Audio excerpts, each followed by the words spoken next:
you're listening to the Agent Survival Guide podcast. Whether you're a seasoned agent or just starting out in the insurance industry, there's always something to learn. I'm your host, Tina Lamoureux. In this series, we're covering the essentials.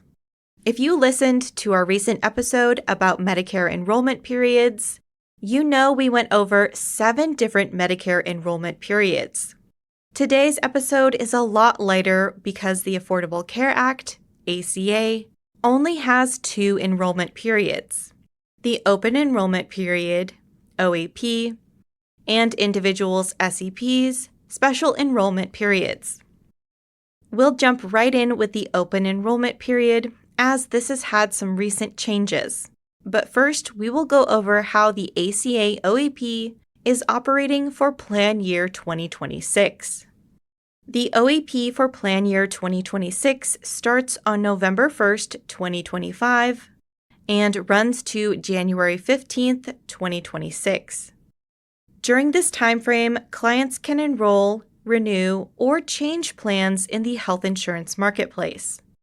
For those who enroll on or before December 15th, 2025, their effective coverage date will be on January 1st, 2026. For those who enroll on December 16th, 2025, through January 15th, 2026, their effective coverage date will be on February 1st, 2026.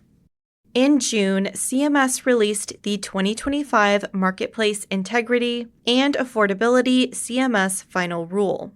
Part of this announcement covered the enrollment date changes for Plan Year 2027. Starting for Plan Year 2027, all ACA open enrollment periods must start no later than November 1st, end no later than December 31st, and last no longer than 9 weeks. Coverage for all enrollees from OEP enrollments must start January 1st. State exchanges are allowed to establish dates for their own OEPs within this timeline. However, the federal OEP is set to run from November 1st, 2026 through December 15th, 2026 for Plan Year 2027. Another change that's coming is starting with Plan Year 2027. Anyone who enrolls in an ACA plan during the OEP, their coverage date will start January 1st of 2027. The OEP and effective coverage dates for Plan Year 2027 were not the only changes made to the ACA in the final rule. To learn more about the 2025 Marketplace Integrity and Affordability CMS Final Rule, check out our episode where Sarah does a deep dive into the document and pulls some key takeaways. We'll have that link in the episode notes for you. Moving on to the second type of enrollment period for the ACA, the Special Enrollment Period, SEP. If someone needs to enroll in coverage outside of the ACA OEP, they may be able to sign up for coverage through a Special Enrollment Period.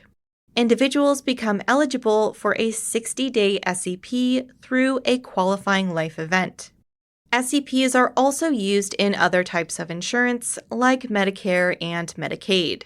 The concept is the same, but each branch of insurance has different eligibility requirements. A qualifying event for an ACA SEP can include getting married, getting divorced or legally separated, when a new child is born or adopted into the household, or moving to a new county or zip code. For most qualifying events, the enrollee will have to submit proof of the event, like a marriage license. This is not an exhaustive list, so it's important to keep in touch with your clients. You might make a 3-month follow-up call with a client and discover they want to move to another county, but they don't realize their current health plan is not offered in that county.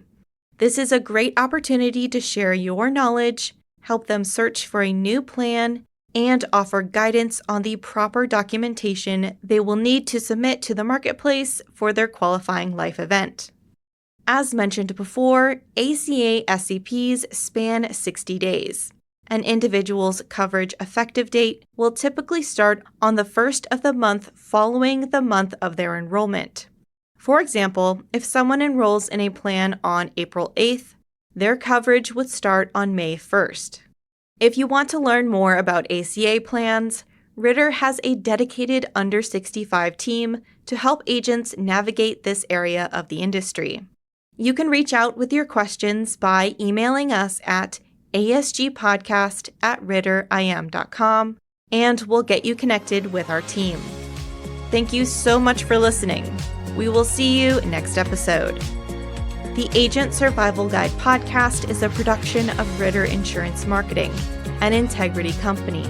This episode was written and produced by me, Tina Lamoureux. Script editing by Sarah Rupal. Podcast design by Urban Rivera. Work with Ritter by registering today.